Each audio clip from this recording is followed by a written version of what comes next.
Boa noite. A gente começa a semana entrevistando Márcio Oliveira, chefe cartorial da 34ª Zona Eleitoral de Mossoró. Vamos falar sobre prestação de contas das campanhas e mais. Hoje é dia de TCM Pesquisa de Upanema. O cenário político está no ar.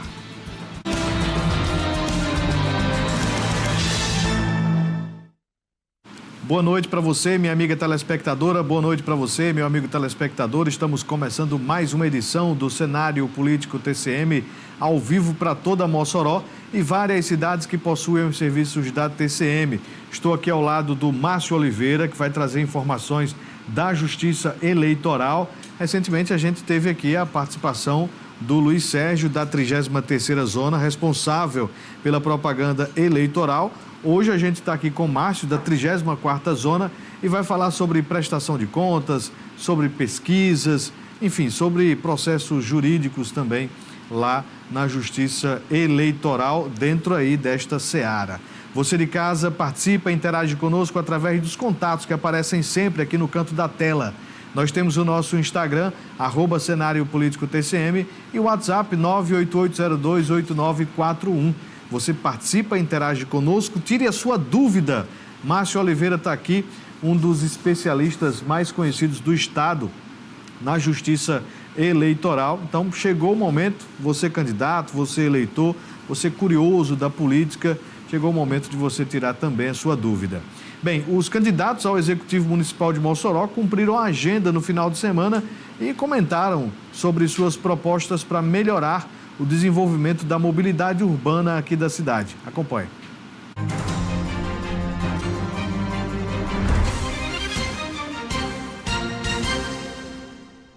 O final de semana foi marcado pelas movimentações dos candidatos à Prefeitura de Mossoró na busca pela preferência do eleitorado. Nesta etapa, nossa equipe acompanhou os candidatos para saber quais as propostas voltadas para a mobilidade urbana em Mossoró. O candidato Victor Hugo, da Unidade Popular, nos recebeu na Praça do Van Rosado. Hoje em dia, o transporte, apesar do nome ser público, está na mão de uma empresa privada só, que não cumpre o serviço com qualidade, né? Vários bairros da cidade não são atendidos pelo transporte, né? E no fim de semana e durante a noite não tem como estar acessando esse serviço, né? Então a gente pretende criar uma empresa pública de transporte que garanta que os gastos com o transporte não ultrapassem 5% do salário mínimo e que atenda todas as regiões da cidade, e que o arrecadado com essa empresa sirva também para a gente investir nas melhorias do transporte, nas condições também dos pontos de ônibus, né? E também, para além disso, a gente também pretende criar uma empresa pública de aplicativos, né? Conversando junto com os motoboys e entregadores, para que eles também tenham seus direitos garantidos, né? E não fiquem na mão dessas empresas, muitas das vezes até estrangeiras, que não contribuem com a nossa economia. Sábado à tarde, Laurência Amorim, do PSDB, realizou caminhada no bairro Santo Antônio e Bom Jardim e falou sobre o projeto de governo para a mobilidade da cidade. Nós vamos criar as ciclovias em Mossoró. Foi uma promessa de campanha do atual gestor e não foi feita as ciclovias na cidade de Mossoró. Nós vamos melhorar a mobilidade urbana fomentando o transporte coletivo para que tenhamos mais linhas de transporte e assim as pessoas possam utilizar melhor o transporte público da cidade e fazer com que nossas vias de acesso também tenham uma estruturação, que as pessoas consigam chegar ao centro da cidade através do transporte coletivo, melhorando a nossa mobilidade urbana de Mossoró. Então, no nosso plano de governo, a gente vai buscar também fazer com que a gente chegue ao centro da cidade com mais facilidade através do transporte coletivo dos bairros mais afastados da cidade, onde nós estamos agora e hoje não tem um transporte público de qualidade.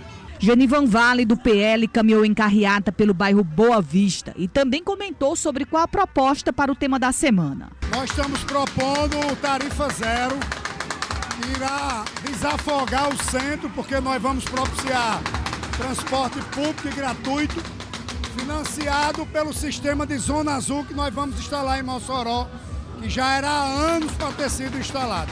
Então nós acreditamos que poderemos dotar Mossoró, fazer com que menos carros venham para o centro, menos motos.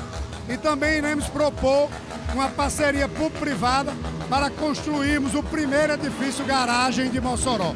Primeiro edifício estacionamento no centro da cidade. O candidato à reeleição, Alisson Bezerra, do União Brasil, promoveu caminhada no sábado à tarde pelas ruas dos bairros Santo Antônio e Bom Jardim e falou sobre o tema mobilidade urbana. Mobilidade, nós estamos fazendo a maior obra de mobilidade da história de Mossoró, executada pela Prefeitura, que é o Complexo Viário 15 de Março. Né? É uma grande obra, são 8 quilômetros de rodovia, vai mudar a geografia do trânsito da cidade de Mossoró, ela vai interligar regiões como Abolições, Santo Antônio, Barrocas, o outro lado da cidade, como regiões como Vão Rosado, Costa e Silva, as universidades, o fórum. Então nós vamos uma grande obra de mobilidade, inclusive é a primeira ciclovia de Mossoró, veja só. Mossoró, em toda a sua história, nunca construiu uma ciclovia. É a primeira. Nós estamos construindo essa obra importante de mobilidade, né? E também as pontes da Avenida Presidente Dutra, nós estamos duplicando. É mais uma obra importante de mobilidade, porque desafoga o trânsito. A candidata Irmã Seição, do PRTB, nos recebeu no escritório e expôs o plano de governo para o tema desta semana.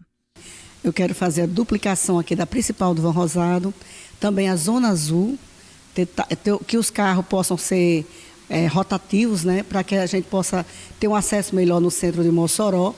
Também a obra que está aqui inacabada, eu quero terminar durante a gestão, no meu primeiro ano de gestão, eu quero ver se a gente já termina essas obras inacabáveis que tem aqui, que liga o Alto das Brisas com as Barrocas. E sim, a gente tem essa intenção de ver todas as linhas de ônibus também, né? Que a gente sabe que aqui é muito pouca, o Mossoró precisa de mais linhas de ônibus para atender a população de Mossoró. E é isso aí, as propostas são as melhores possíveis para que a cidade venha funcionar melhor nessa área. Está aí, portanto, o acompanhamento, né, a reportagem da campanha, mostrando a campanha de cada candidato à Prefeitura de Mossoró do final de semana. Um tema muito importante, mobilidade urbana, e você aí, eleitora, eleitor, cobre também a sua candidata ou seu candidato com relação a este assunto. Não só aqui em Mossoró, mas também em outros municípios. Vamos iniciar a nossa entrevista desta segunda-feira com Márcio Oliveira, que é chefe do cartório eleitoral da 34ª Zona aqui de Mossoró. Márcio, muito obrigado mais uma vez por ter vindo conversar conosco aqui no cenário político TCM. Foi finalizado um prazo importante, né, que é o prazo da prestação de contas, né, prestação de contas parcial desta campanha eleitoral. Quando foi finalizado este prazo e foi que teve lá de repercussão na 34ª Zona? Boa noite. Boa noite, pessoal de casa. A 34ª Zona ela é responsável pelo registro de candidatos, então todos os processos dos candidatos que hoje estão aí na rua passaram por nosso cartório, a parte de pesquisas eleitorais e também prestação de contas. Essa semana nós tivemos o marco de entrega das chamadas contas parciais. As contas parciais, elas fazem parte de um conjunto de informações que candidatos, candidatas e partidos políticos têm que enviar antecipadamente, né? É uma espécie de entregar à sociedade uma certa transparência do que está sendo arrecadado, do que está sendo gasto. Nesse contexto, todos os envolvidos nas eleições, né, os partidos, os candidatos e as candidatas, eles têm que enviar dois tipos de informação. São os chamados relatórios financeiros, que leva à Justiça Eleitoral as informações sobre a arrecadação de recursos financeiros, e as prestações de contas parciais, que ocorrem ali entre os dias 9 e 13 de setembro, com as informações que vão até o dia 8, toda a arrecadação e gastos realizados até o dia 8. Essas informações ficam disponíveis para a população no Divulga Cande Contas do Tribunal Superior Eleitoral. E os candidatos aqui de Mossoró, tanto da Prefeitura quanto da Câmara Municipal, eles fizeram essa entrega ou teve algum ali que deixou de faltar? Na maioria dos casos, houve a prestação de contas, Márcio? Sim, a grande maioria dos candidatos apresentaram suas contas, né? Mas sempre tem alguém aí que deixa de enviar. É até importante que essa ausência agora, ela não gera uma repercussão de imediato no campo jurídico de ninguém. A necessidade de prestar contas final é que será apurada, vamos dizer assim, caso tenha omissão. De todo modo, o candidato ou a candidata que nesse momento não prestou conta, ele deixa de dar transparência a seus gastos, a sua arrecadação, né? Isso pode gerar um impacto político, né? Não no sentido jurídico ainda. Nós só vamos realmente apurar quem faltou quando passar o prazo da prestação de contas final. E se acontecer de não prestar contas até a data das eleições, até o período ali já de conhecimento dos eleitos, o que acontece, hein, Márcio? Pronto, prestar contas, ela é uma obrigação, né, que tanto candidatos como partidos políticos têm. Então, passa a eleição, que é dia 6 de outubro, eles têm até o dia 5 de novembro para enviar essa prestação de contas, são 30 dias após. Não prestar contas, ele gera uma das repercussões mais sérias do ponto de vista das contas eleitorais. Primeiro, você não prestou contas, vai ser aberto um processo, você vai ser intimado, citado para apresentar essas contas. Passou 3 dias, você não fez, você vai ter uma série de repercussões. Primeira delas, sua conta vai ser julgada não prestada. Você vai ficar 4 anos, pelo menos, sem ter quitação eleitoral. Então, ele vai ficar impedido de participar, pelo menos, dos 2 próximos pleitos. E, se tiver recebido recursos públicos, haverá a condenação a devolver todos esses recursos. Então, por exemplo, na hipótese de não prestar conta, não vai analisar se ele aplicou ou se ele não aplicou. Simplesmente o fato dele não prestar conta vai levar à condenação de devolver todo esse recurso. Então, quem tiver recebido recurso público ou vier a receber até o dia da eleição, necessariamente não prestou conta, ele vai ter que devolver esse dinheiro. Então, assim, gera, né, uma repercussão imediata na esfera jurídica dele, por exemplo, não ter essa quitação eleitoral nos próximos 4 anos. E aí é interessante que nós tivemos candidato esse ano que deixou de ser candidato porque não prestou conta em 2020, tá certo? E temos, por exemplo, aqui na nossa região, histórico de até prefeito eleito que não tomou posse porque tinha deixado de prestar conta em eleições anteriores. Bem, na manhã desta segunda-feira aconteceu uma sessão solene na Assembleia Legislativa presidida pelo deputado Isaac da Casca. A solenidade homenageou os 307 anos do bairro Quintas, na zona oeste de Natal. 307 anos de história homenageados de forma solene na Assembleia Legislativa. As Quintas é um dos bairros mais tradicionais e antigos da capital potiguar. A homenagem foi proposta pelo mandato do deputado Adjuto Dias, que se licenciou recentemente. Um bairro histórico, então hoje essa oportunidade de homenagear não só o bairro das Quintas, mas diversas personalidades que têm serviço prestado àquele bairro, então vão ser lembradas hoje aqui e homenageadas nessa sessão solene pelos 307 anos do bairro. Então, uma oportunidade muito importante da gente enaltecer, né, essas figuras, essas pessoas que tiveram e têm aí uma participação muito ativa no bairro das Quintas. A sessão solene foi presidida pelo deputado Isaac da Casca. Gira ali a cultura, o comércio e entre outras, como escolas, né, como outras entidades. Então, é justa essa homenagem e enaltecer essas pessoas que fazem as Quintas, esse bairro espetacular aqui na nossa capital. Foram 10 homenageados entre pessoas e instituições. Gutenberg representou o Grupo Boêmios, que existe há 12 anos nas Quintas. Eu fico muito feliz, certo? Uma homenagem que realmente é muito importante para nós que fazemos o Boêmio, que é encontro de amigos. Cada segundo sábado do mês, nós nos encontramos no mercado público para celebrar nossa amizade, celebrar a vida, que a gente é muito difícil. E eu quero também dizer a todos que isso aí chama qualidade de vida. Rever os amigos, bater papo e contar a história do bairro, na nossa infância, que nascemos e queremos como bairro. O padre José Daniel representou a paróquia de Nossa Senhora do Perpétuo Socorro, que foi uma das instituições homenageadas. Para nós, como paróquia, além daquela área, viver toda essa dimensão é uma importância muito grande, ver a evangelização, ver o povo ordeiro, um povo que se reúne, um povo que é muito hospitaleiro. Então, esses 307 anos das Quintas Então vem culminar também com os 55 anos da nossa paróquia de evangelização de homens e mulheres que assim vivem os valores morais, éticos e cristãos. O deputado federal General Girão também foi homenageado. As quintas, para mim, ela representa muito, porque um dos irmãos da minha mãe, um tio, veio para cá, aqui casou e fez família aqui em Natal e morava nas quintas. Eu visitei quando eu era garoto, adolescente. E quis a vida que depois de formado, eu viesse, já 3 anos morando aqui praticamente, eu viesse conhecer, visitando uma tia dela no bairro das Quintas, a minha mulher. Então é bacana essa história, eu tenho um carinho muito grande e espero que o bairro possa ser cada vez mais valorizado.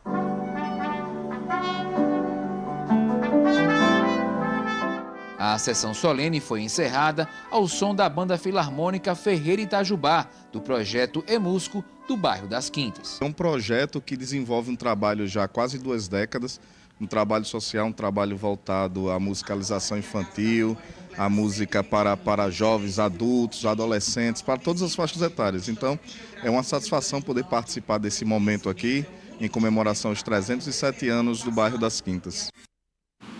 Tá aí, homenagem lá ao bairro das Quintas. Essa sessão solene já estava programada, agendada pelo deputado Adjunto Dias, que se licenciou, e quem presidiu foi Isaac da Casca, que está justamente nesta cadeira aí do adjunto. Bem, vamos voltar aqui à nossa entrevista com Márcio Oliveira, chefe da 34ª Zona Eleitoral.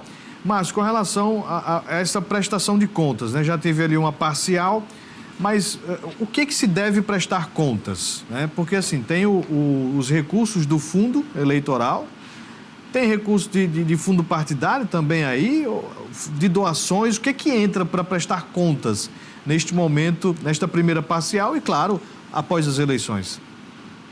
Olha, Vanor, hoje pode-se dizer que a principal fonte de recursos nas eleições brasileiras é a própria União por meio de 2 fundos. Né? Nós temos o fundo partidário, que é um fundo até permanente, ele anualmente é distribuído aos partidos políticos, independentemente de haver eleições. E aí nós temos uma divisão prevista na lei dos partidos políticos de como se dá esse rateio. Então, aqueles partidos, em geral, que têm mais representação no Congresso Nacional, recebem mais recursos, mas assim, ele não é específico para a eleição. O partido recebe mensalmente, todos os meses ele recebe lá em Brasília, ou pelo seu diretório nacional, e aí decide como distribuir. No segundo semestre do ano eleitoral, durante o período eleitoral, é distribuído o Fundo Especial de Financiamento de Campanha. É um fundo instituído em 2017, que vem sendo distribuído desde o ano 2018, repassado especificamente para gastar nas eleições. Então, partidos políticos recebem lá, distribuem para os seus candidatos e candidatas. Para você ter uma ideia, Vanor, esse ano foram distribuídos 4 bilhões e 900 milhões de reais aos partidos políticos. Né? Poucos partidos, eu acho que somente o Novo, que disse que não utilizaria esse recurso, mas todos os outros partidos receberam aí recurso. E também é possível haver doação por parte de pessoas físicas. Então, nós temos um financiamento misto, privado e público, mas que boa parte é feito por recursos públicos. Então, candidatos e partidos políticos que recebem esse recurso, eles têm que fazer, nessa prestação de contas parcial, indicar quanto recebeu, qual é a fonte desse recurso e, até o dia 8 de setembro, o que gastou. Então, ele precisa informar a Justiça Eleitoral, todas essas informações, tem que encaminhar todas essas informações para que fique disponível para fiscalização, controle ou mesmo transparência. Então, você hoje quer saber quanto um determinado candidato recebeu. Você vai lá no Divulga Can de Contas, localiza esse candidato e vai ver o volume de recursos que ele recebeu. Nós temos um volume muito grande de recursos públicos hoje na eleição de Mossoró. Você observe lá quanto é que cada um está recebendo, que você vai ter uma ideia aí do que chegou até o momento para essas eleições. Márcio, e esse dinheiro é para fazer adesivo, para pagar carro de som e pode pagar almoço também? Pode pagar coisas supérfluas dentro de uma campanha eleitoral? Olha, Vonube, são considerados gastos eleitorais todos aqueles gastos diretamente associados à campanha. Então, por exemplo, se você faz a contratação de pessoal para trabalhar na sua campanha e esse pessoal é feito um acordo de que eles serão alimentados com recursos de campanha, então é possível sim pagar almoço, pagar lanche, pagar água mineral. E a legislação, ele traz um percentual, né, que pode ser gasto com isso. Inclusive, tem a fixação de uma quantidade de pessoas que podem ser contratadas, né? E isso tudo é definido na legislação de modo que não haja um abuso de poder político. Por exemplo, você contrata uma quantidade grande de pessoas, paga essas pessoas e isso vem interferir no pleito eleitoral. Está lá previsto na legislação todo esse quantitativo.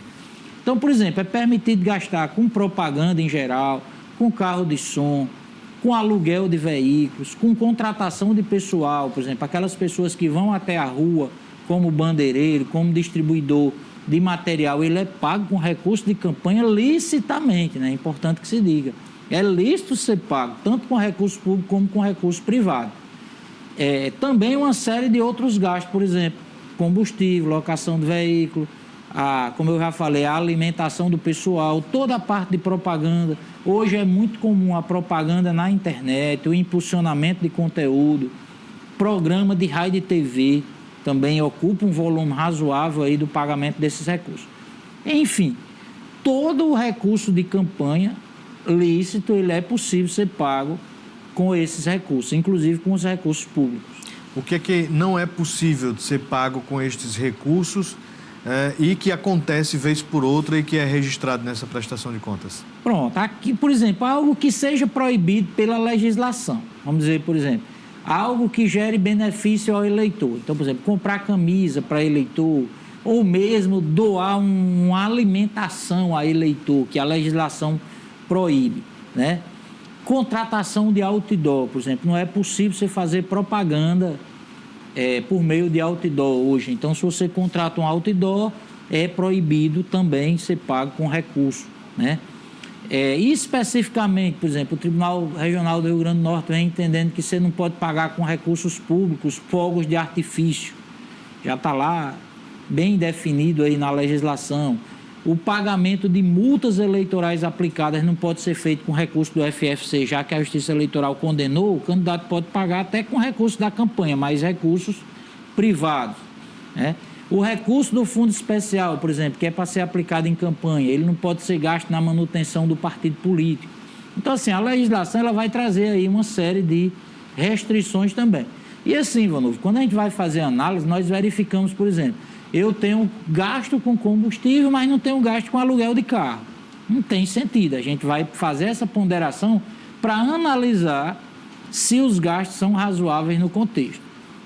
Um outro aspecto, por exemplo, que nós fazemos a análise ao final é a comprovação desses gastos. Imagine, por exemplo, que tem gente recebendo um grande volume de recursos públicos, ele vai ter que prestar conta, os gastos dele vão ter que ser lícitos e também ele tem que comprovar que esse gasto existiu, que o valor pago é um valor razoável, né? Comprovar que ele entregou, que ele recebeu o produto, que ele recebeu o bem.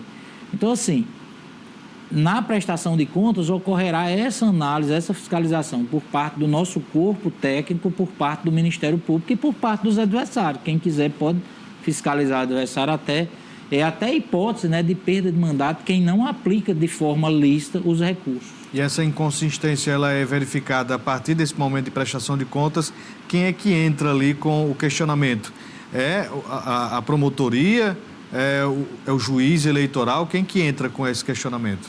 Olha, quando encerra o prazo para a apresentação das contas, que é a Lei 5 de novembro, existe um prazo de impugnação. Então, o adversário pode impugnar se ele entender que ali há uma irregularidade, né, um ilicitude. O Ministério Público pode também.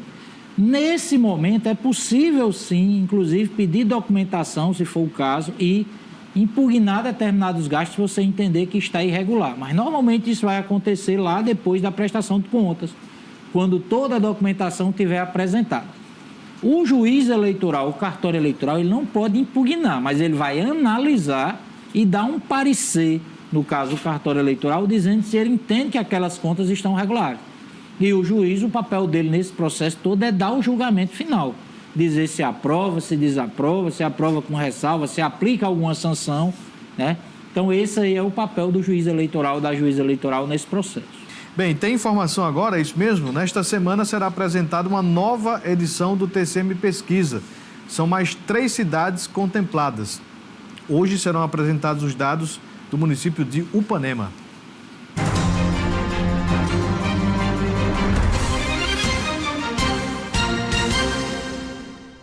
O projeto Eleições TCM 2024 exibe mais uma rodada de pesquisas. Nesta segunda-feira serão apresentados os números referentes à pesquisa de intenção de votos para a cidade de Upanema. O programa vai ao ar às 8h15 da noite após o cenário político. Já na quinta-feira, dia 19 de setembro, será a vez de divulgar os dados sobre a cidade de Campo Grande. E na sexta-feira, dia 20, a de Governador de Cerrosado. E não para por aí. No dia 23, será divulgada uma nova pesquisa sobre o cenário de Mossoró. No dia 25, a pesquisa divulgada contará com dados de Caraúbas. E no dia 26, de Pau dos Ferros. No dia 27, os dados serão do município de Apodi. Em 1º de outubro, será divulgada uma nova pesquisa, dessa vez sobre o cenário de Açu. E no dia 2, sobre a corrida eleitoral em Natal. No dia 3, os dados serão referentes à cidade de Mossoró. As pesquisas são contratadas pela programadora do canal TCM Limitada e registradas junto ao Tribunal Superior Eleitoral. O levantamento é feito pelo Instituto TS2. Tá aí, meu amigo, rodada de pesquisa começando nesta segunda-feira, tem quinta e sexta, e aí tem na próxima semana muitas pesquisas até a antevéspera das eleições, para você ficar por dentro desta nossa cobertura, não só aqui em Mossoró, mas em vários municípios da região. Agora a gente traz as agendas dos candidatos à Prefeitura de Mossoró para amanhã, terça-feira.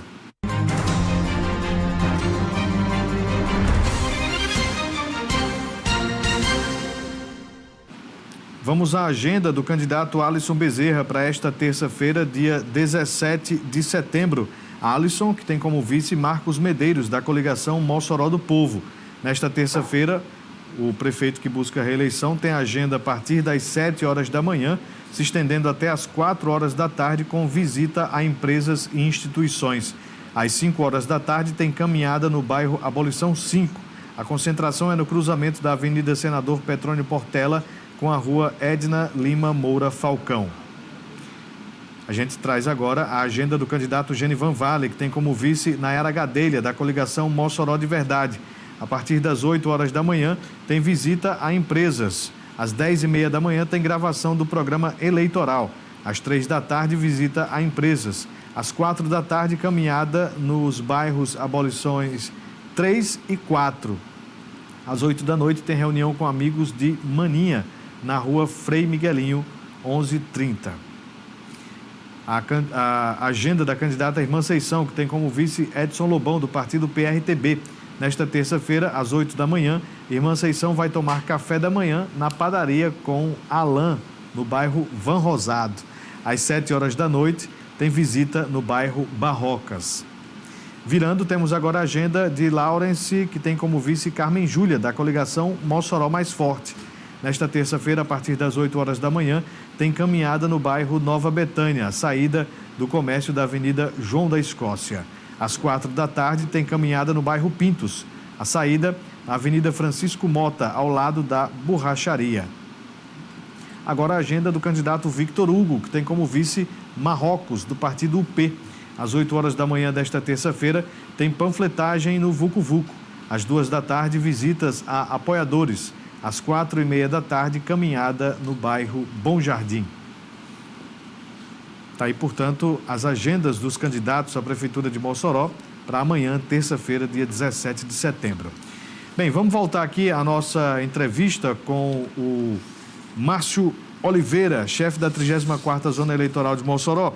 Márcio, e aí a gente pergunta, tem candidato que recebe esses recursos do fundão, como ficou conhecido, que é para ser gasto esse dinheiro nas eleições? Tem candidato que recebe, tem candidato que não recebe. Isso para a prefeitura, para a Câmara, enfim. Como é que é feita essa divisão desse bolo?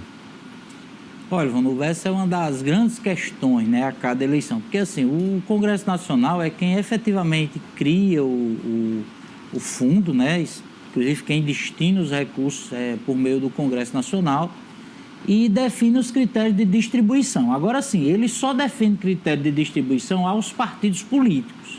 Internamente, cada partido define como vai distribuir esses valores. O Tribunal Superior, baseado em algumas decisões do Supremo Tribunal Federal, ainda tem, de um modo geral, feito uma intervenção no sentido de destinar recursos, por exemplo, a candidaturas femininas e a candidaturas negras. Então, há uma definição de que as candidaturas negras, por exemplo, têm que receber um percentual proporcional à quantidade de candidaturas e as candidaturas femininas também. Agora, é interessante que cabe ao partido político, somente a ele, dizer como esses recursos serão distribuídos uma vez atendido esses percentuais.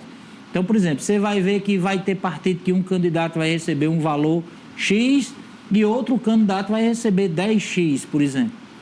A Justiça Eleitoral ela não intervém nessa distribuição desde que atenda ao limite de gastos, desde que atenda aos critérios de distribuição entre negro, não negro, mulher e homem, certo? E isso aí, ao final, será apurado, vamos dizer, no total. Então, vamos dizer, se um partido em Mossoró tem que distribuir 30% para uma candidatura feminina, mas esses 30% uma mulher só recebe, ele atende o critério dos 30%.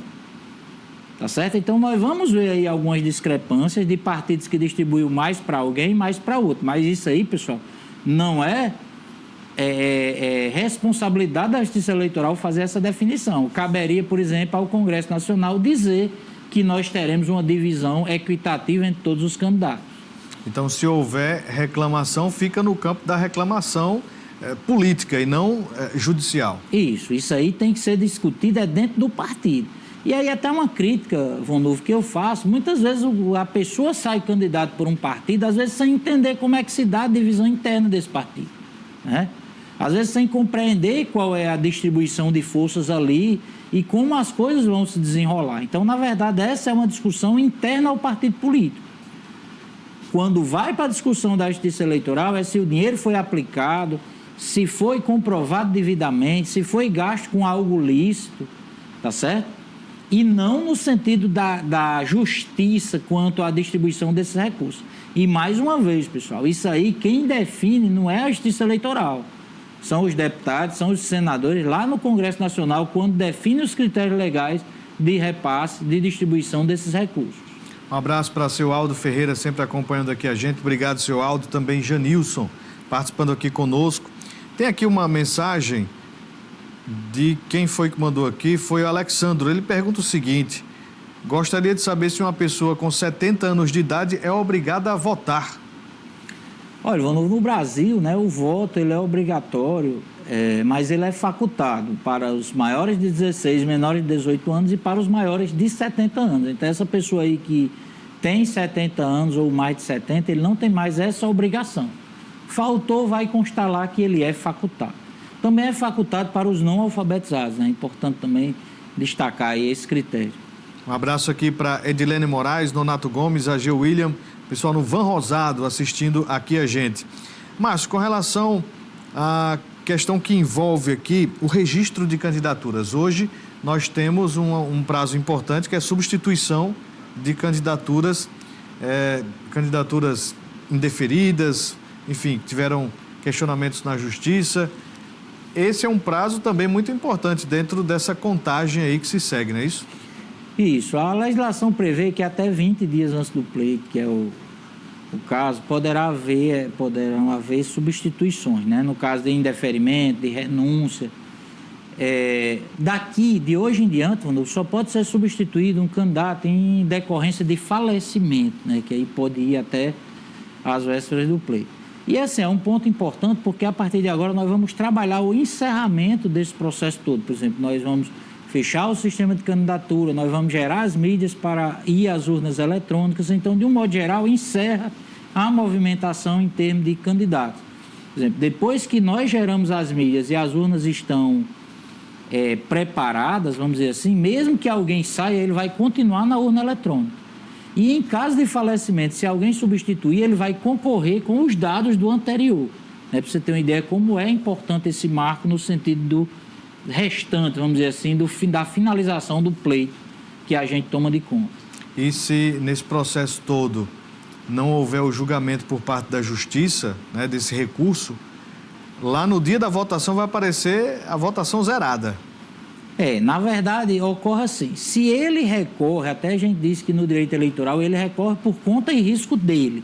Então, quando ele está indeferido e recorre, né, ele vai ter a possibilidade de ser votado, mas no dia do pleito vai aparecer, na hora da apuração, vai aparecer zerado, condicionado ao deferimento do registro dele nas instâncias superiores, né?